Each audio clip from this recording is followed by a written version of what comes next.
And for those that have, welcome back. So, early days, what is Stone and Chalk? We're a not-for-profit, number one. We exist primarily to build and nurture a world-leading fintech ecosystem in Australia. An ecosystem has many different parts.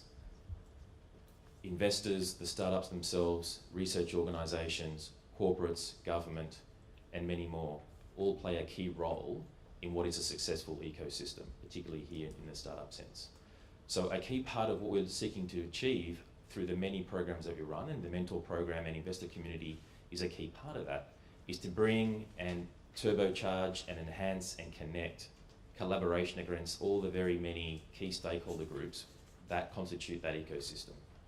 And as part of the investor and mentor community, what we're looking to do is a number of different things. And we'll cover some of those as I go through the quick couple of 353 slides that are prepared for you this morning.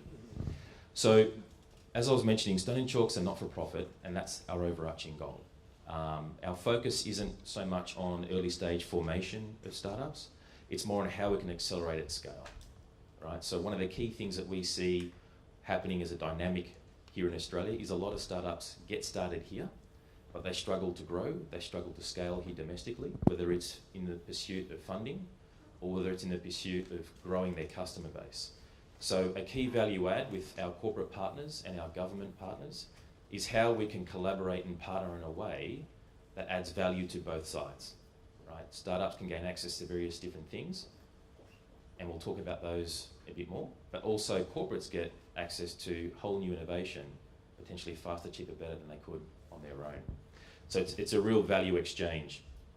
There's various different things that we provide for startups. So in essence, we've got like two personas.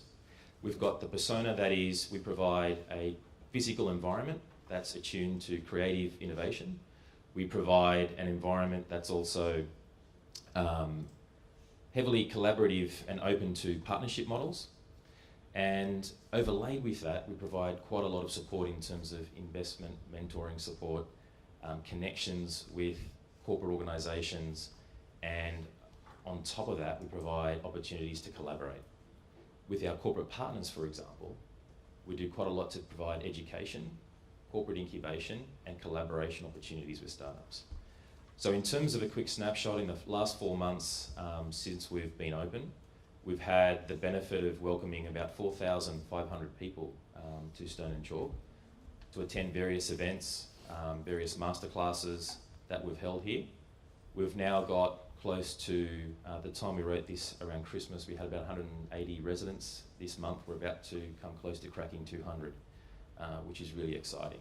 And that's from about 60 to 65 startups, all focused on fintech, all high quality, high growth potential. So it just gives you a bit of a flavour in terms of who we've had here at Stone and Chalk and some of the background in terms of the quality of startups and things that you'll be able to participate in as part of this program. We wouldn't be here without our corporate partners and the New South Wales government. So it's a key part of our ethos in terms of the way we play is heavily around partnership and collaboration. And that's some of the things that has helped bring many of you here today. And it's something that we're looking to amplify quite heavily this year. So you'll hear a bit more about that as the year goes on. So why fintech and what's happening around the world? So hopefully by now many of you have seen the statistics, or if not heard it presented across multiple channels, that fundamentally there's a huge amount of movement happening in fintech all around the world. Investment by 2014 had grown to about $12 billion US in early stage startups. So this doesn't include the gazillions that has been invested by large organisations in the financial services space. This is purely early stage fintech innovation by effectively startups, right? So that's investment deployed by angel, private equity and VC groups into the startups like those that you'll see here at Stone and Chalk and like those that you're working with in the very near future.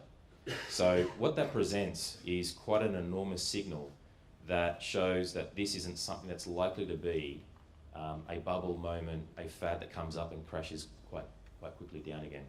Not only that, but the latest reports from Accenture show that fintech investment in Asia alone has apparently close to quadrupled in this year to something like $3.5 billion. So what we're hopefully going to be seeing over the next few years is a continual acceleration of both the momentum so far as innovators from industry coming in to create something new, to solve existing problems or to explore future growth opportunities, and investors from multiple sectors all around the world seeing this as a return opportunity to effectively perform on their funds. So the power of collaboration is something that you'll hear from us time and time again, particularly in the Australian market, because we have a very, I guess, stereotypical market of financial services in many countries around the world, unlike the US, which is heavily decentralised and regionalised. Here in Australia, like the UK, like many jurisdictions, we have a small handful of very large and very successful banks. But not only that, compared to the region, compared to Europe, compared to the US, I can certainly attest that we have a very digitally advanced, mobile advanced banking system here in Australia. And that's something that we should leverage as a strength and think about how we can play big and small together to bring disruption and innovation to whole new markets. So this is as much about appreciating the huge opportunity that sits with collaboration here in Australia, enabling our existing organisations to export and grow, enabling our startups to export and grow, and aggressively enter whole new markets. So back down to mentoring. What I've learnt effectively is that whether it's Australia, whether it's the US, whether it's Europe, whether it's the Middle East, startups fundamentally need the same four things. They need customers, they need funding, they need access to talent in terms of employees, and they need access to expertise and networks. And this program, as the investor and mentor community, is designed to fulfill effectively that purpose and that need. Is through the collection of lead mentors, subject matter experts, and Uber connectors, and you might be all three, you might be one, you might be two, it really doesn't matter. You might switch roles between startups and from time to time. But fundamentally, as a mentor, the whole point of providing that connection, that support, and that expertise is to try and fulfill those four primary needs that every single startup has in every place around the world, in any industry around the world that they operate in. So it's really that simple. We pulled some stats out as well, just to bring some further context as to the effectiveness and the importance of mentorship. We found that about 70% of startups that receive quality mentoring are around in 5 years' time. And I'm sure we all can imagine the kind of, cliff moments that many startups face over time, particularly in the first 1 to 3 years.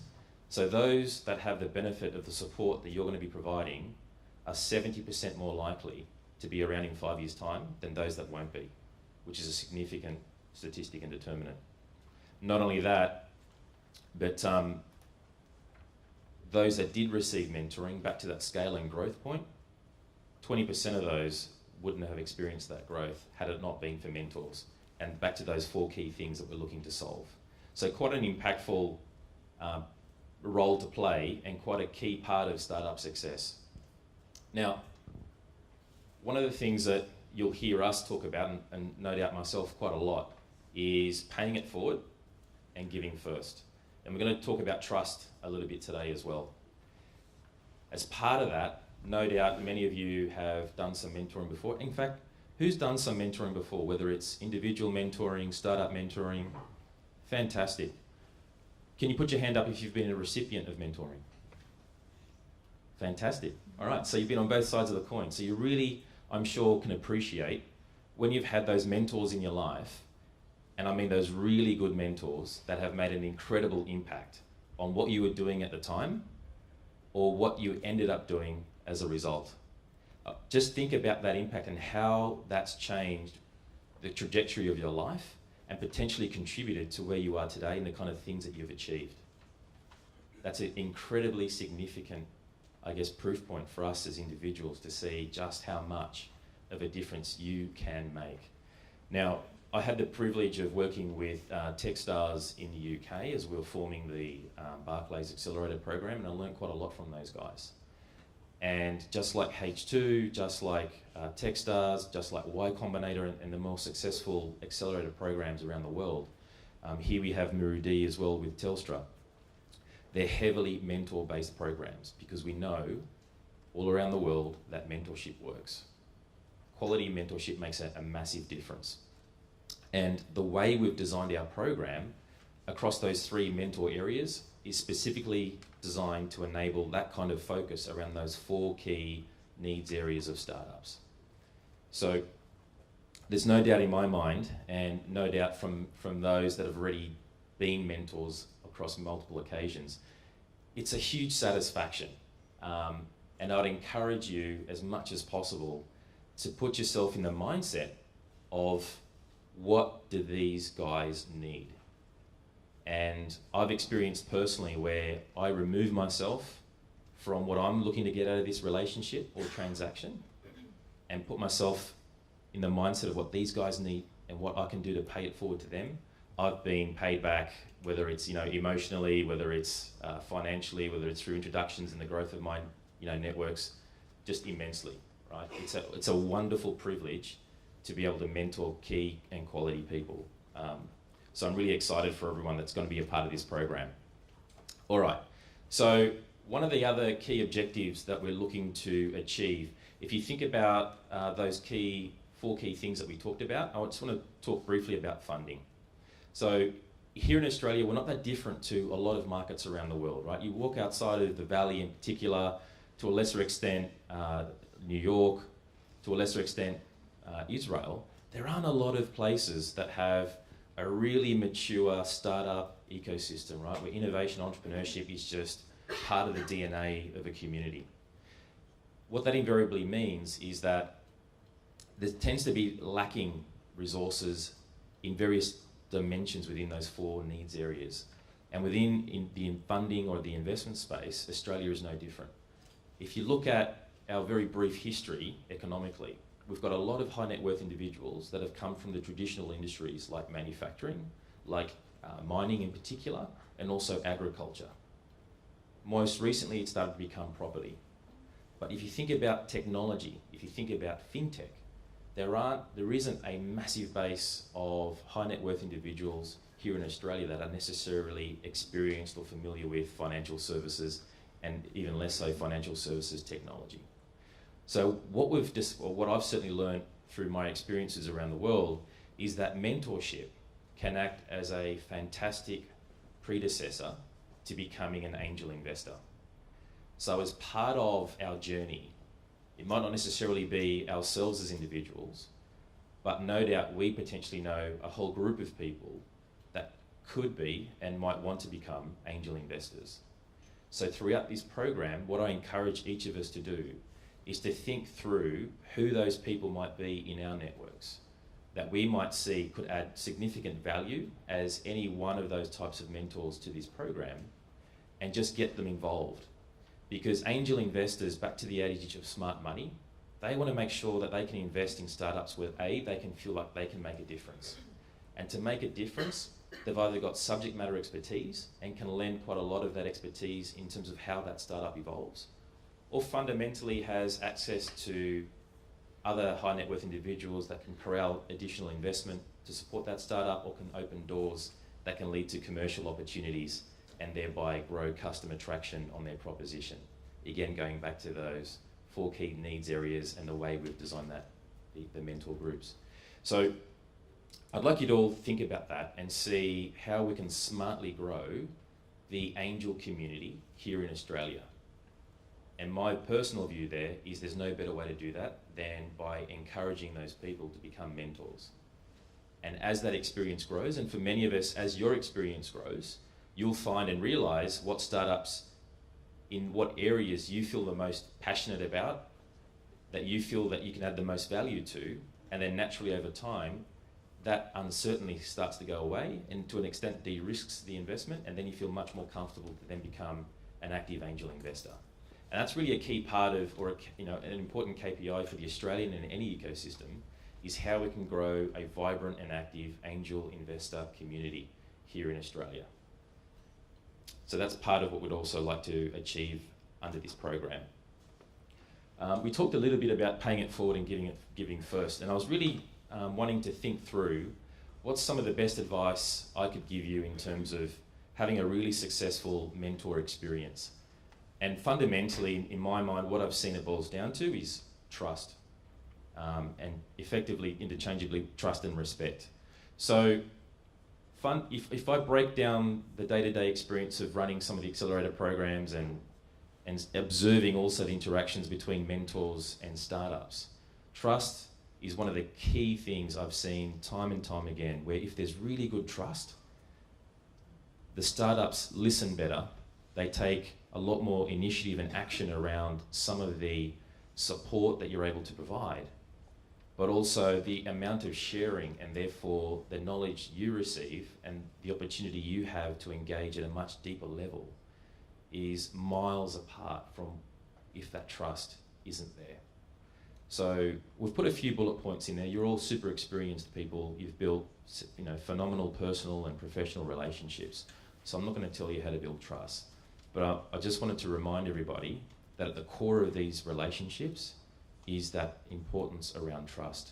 And it's something that is going to be exceptionally key in being able to, get the most out of it and also to support the startups as best as possible.